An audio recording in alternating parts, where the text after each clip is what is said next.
সাংসারিক জীবন চলতে লাগলো, স্বামী স্ত্রী মহব্বত বাড়তে লাগলো।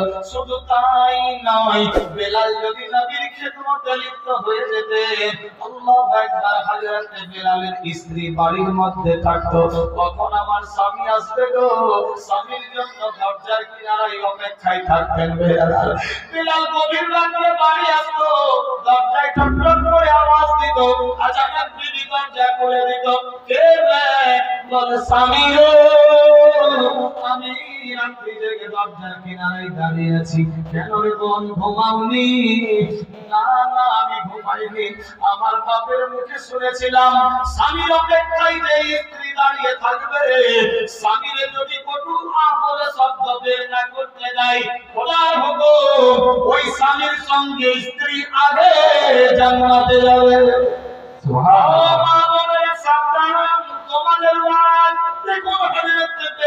স্ত্রী কেমন ছিল? বেলাল যদি সফরে চলে যেতেন, স্ত্রী অপেক্ষায় থাকতো, বিছানায় পিঠ লাগাতো না। একদিন হযরত বেলাল বিবিরে প্রশ্ন করে, বিবি রে, কেন তুমি ঘুমাও না জানতে চাই? বিবি বলে, স্বামী গো, আমার আব্বার মুখে শুনেছি যদি আমি ঘুমিয়ে যাওয়া মানে মরে যাওয়া। কখন স্বামী আসবে, দরজায় ঠকঠক করে আওয়াজ দেবে, ঘুমের পরে আমি ঘুমিয়ে থাকবো, আমার স্বামী দরজায় অপেক্ষা করবে, স্বামী কষ্ট পাবে, স্বামীর কাঠ করাই জবাব দিতে পারবো না। স্বামীর যে দুঃখ দেবে, স্বামীর যে কষ্ট দেবে, নিজের স্বামীর যে হেফাজত করবে না, সে নবীর বেটি হলেও জান্নাতের কিনারায় স্থান পাবে না। শোনো গো, আমি আমার বিশ্ব নবীর মুখে শুনেছি, এই জন্য বেলাল আমি তোমার অপেক্ষায় দরজার সামনে দাঁড়িয়ে আছি। সুবহানাল্লাহ, আকবার, আল্লাহু আকবার। কেমনি মহব্বত করতেন স্বামীকে। বিরাদার বন্ধুগণ, এইভাবে একের পর দ্বিতীয় সময় পেরিয়ে গেল। আমার আল্লাহ বলে, বান্দা বান্দি রে, আমি ইজ্জতের লোকের মালিক আল্লাহ, হায়াত মওতের মালিক আল্লাহ। আমি আল্লাহ যারে সম্মান বাড়ানো কেউ ঘটাতে পারবে না, আমি আল্লাহ যারে ঘটিয়ে দেব কাউরি বাপ বাড়াতে পারবে না। এই বিরাদার বন্ধুগণ, এইভাবে একের পর দ্বিতীয় সময় চলে গেল। শুধু তাই নয়, হযরত বেলাল কালো চেহারা হলেও বিবি জীবন চাইতে ভালোবাসতো। বেলাল যখন গোসলখানায় যেত, হযরত আবু বকর সিদ্দিকের মেয়ে বেলালের কুয়া থেকে পানি তুলে স্বামীকে বলতেন, বসো। আল্লাহু আকবার। বেলাল বসে থাকতো, বিবি স্বামীর মাথায় পানি ঢেলে গোসল করাতো। বলি সুবহানাল্লাহ।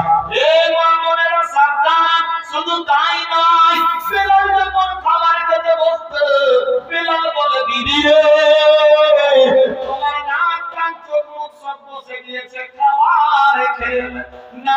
স্বামী গো, যতক্ষণ অবধি আপনি খাবার খাবেন না, ততক্ষণ অবধি আমি তোমার বিবি খাবার খাবো না।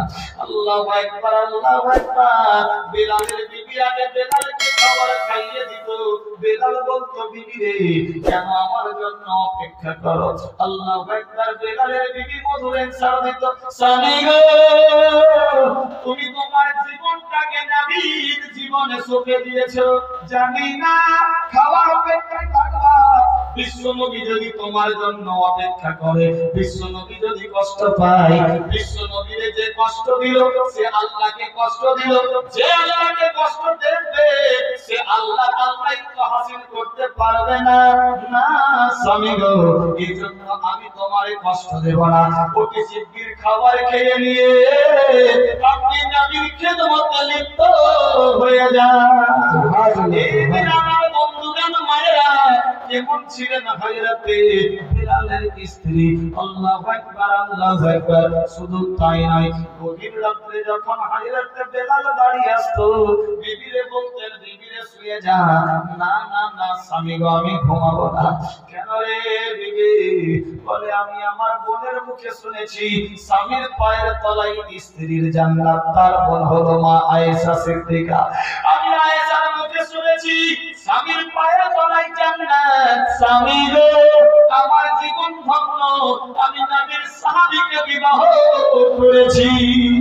ইয়া রাসূলুল্লাহ, ইয়া হাবিবাল্লাহ, নবী গো, ইয়া রাসূলুল্লাহ, ইয়া হাবিবাল্লাহ বিলালি গো আর দেরি নাই দেরি নাই দেরি নাই এইভাবে একের পর দ্বিতীয় সময় চললো হযরত বিলাল শুয়ে যেত আর ওইদিকে বিলালের বিবি নিজের স্বামীর হাত পা দাবাতে লাগতো বিলাল বলতো বিবি রে আমার হাত পা দাবানো লাগবে না চলো চলো তুমিও শুয়ে পড়ো বিবি বলতো স্বামী গো আমি শুনেছি বোনের মুখে নবীর মুখে বাপের মুখে যে স্বামীর খেদমত করবে স্বামীর খিদমতের বিনিময়ে আগে জান্নাতে যাবে এই বিরাদার বন্ধুগণ মায়েরা সাবধান হুঁশিয়ার স্বামীর পায়ের তলায় জান্নাত দেখুন বিলাল আর বিলালের স্ত্রীর কেমনি মহব্বত ছিল আজকে আমরা কোথায় আছি দিশেহারা পঙ্গু আল্লাহু আকবার স্বামী যদি বলছে সেটা বিবি বলছে ডাবল ডাবল সেটা তবে এখানকার মেয়েরা ভালো এরা সাকাত ফাটাত কিছু জানে না বেরাদার স্বামীকে স্বামীর মর্যাদা দেয় নাকি বেরাদার হায়রে বিলাল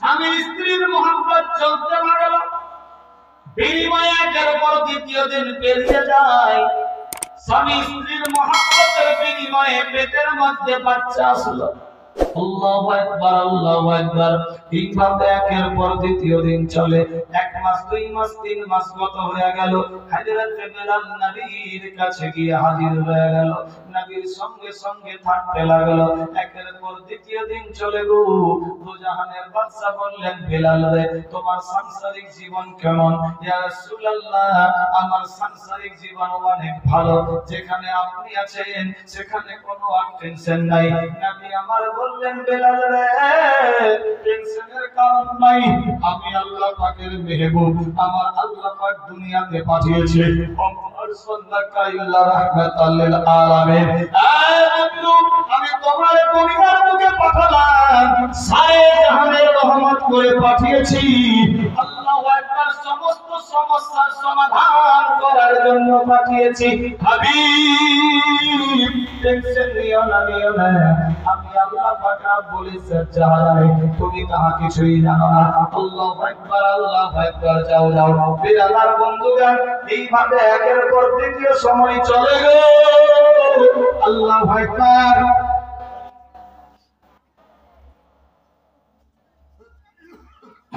কি বলছিলাম হাবিব আমি আল্লাহ পাক কি না করতে পারি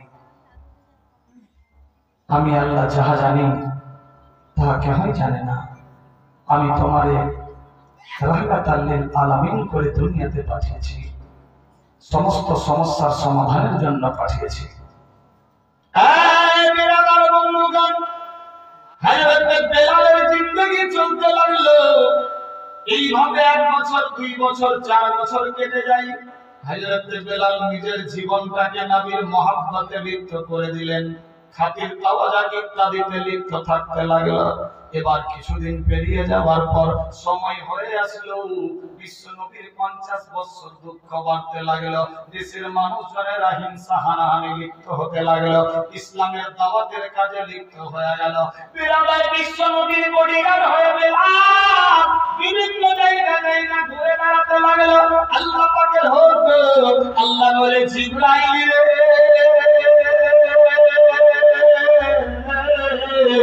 যা যা আমার হাবিবকে দিয়ে বল মক্কা নগরে তোমার অনেক দুশমন আবু জেহেল উতবা সাইবা লাহাবেরা দলবল নিয়ে তোমাকে মারার জন্য তোমার ঘরে চলে গিয়েছে অতি শিগগির গিয়ে আমার বন্ধুকে নিয়ে এক পাতপা করতে করতে মদিনার দিকে রওনা হয়ে যা হিজরতের ঘটনায় আসলাম বেরাদার বিশ্ব নবীকে হযরত জিবরাইল আমিন গিয়ে আওয়াজ দিল লম্বা ঘটনা তার আগে বিশ্ব নবী বলতেন রে বিলাল তুমি মদিনা চলে যাও বিলাল বলতেন ইয়া রাসূলুল্লাহ আমি আমার জীবন চাইতে আপনাকে ভালোবাসি আমি আপনাকে ছেড়ে কোথাও যেতে পারবো না বিলাল রে আমিও মদিনায় যাব তুই আগে যা না ইয়া রাসূলুল্লাহ আগে আপনি যাবেন তারপর আমি যাব আল্লাহর হুকুম হয়ে গেল হযরত বিলাল চললেন মদিনা বিশ্ব নবী চললেন মদিনা হযরত আবু বকর সিদ্দিক সঙ্গে হিজরতের বিশাল লম্বা ঘটনা ছেড়ে দিলাম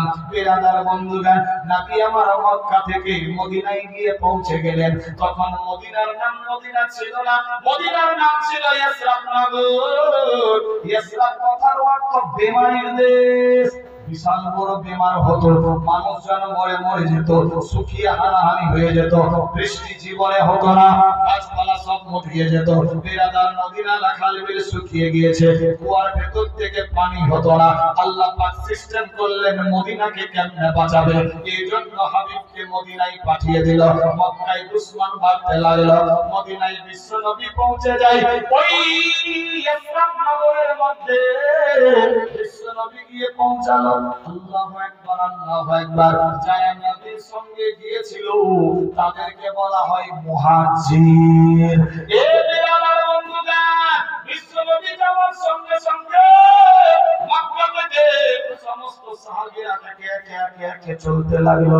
আল্লাহু আকবার। হযরত বেলাল নবী নবী বলে ঘুরে বেড়াচ্ছে, নবীর সাক্ষাৎ পাচ্ছে না। কোথায় নবী গো?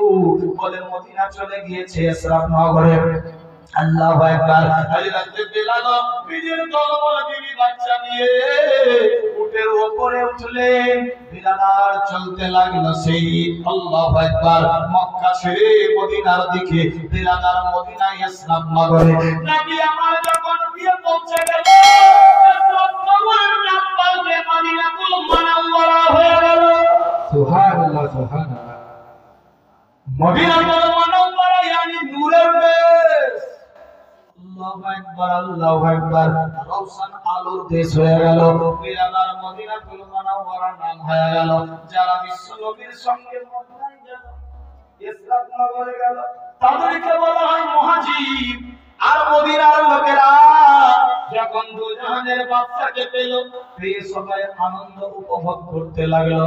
যারা বাসস্থান দিল, যারা থাকার জায়গা দিল, যারা সাহায্যের হাত বাড়ালো, তাদেরকে বলা হয় আনসার। কি বলা হয়? আনসার। দেখবেন আমাদের মধ্যে একটা আনসারি দল আছে, এই আজিমনগর সাইডে আব্দুর রহিম আনসারি, মালিক আনসারি, রমজান আনসারি, আনসারি। কাকে বলা হয় আনসার? যারা বিশ্ব নবীকে সাহায্য করলো, থাকার জায়গা দিল, সহযোগিতা করলো, তাদেরকে আনসার বলা হয়। আর যারা সঙ্গে গেল তাদেরকে মুহাজির বলা হয়। বেলাল মদিনায় পৌঁছে গেল। বিশ্ব নবী একটা উটের উপরে চড়েছিলেন। উটটার নাম ছিল কাসুয়া। উটের উপরে চলে যাচ্ছে গো। আল্লাহু আকবার। যখন গিয়ে পৌঁছে গেল, মদিনার লোকেরা জুলুস মানাতে লাগলো।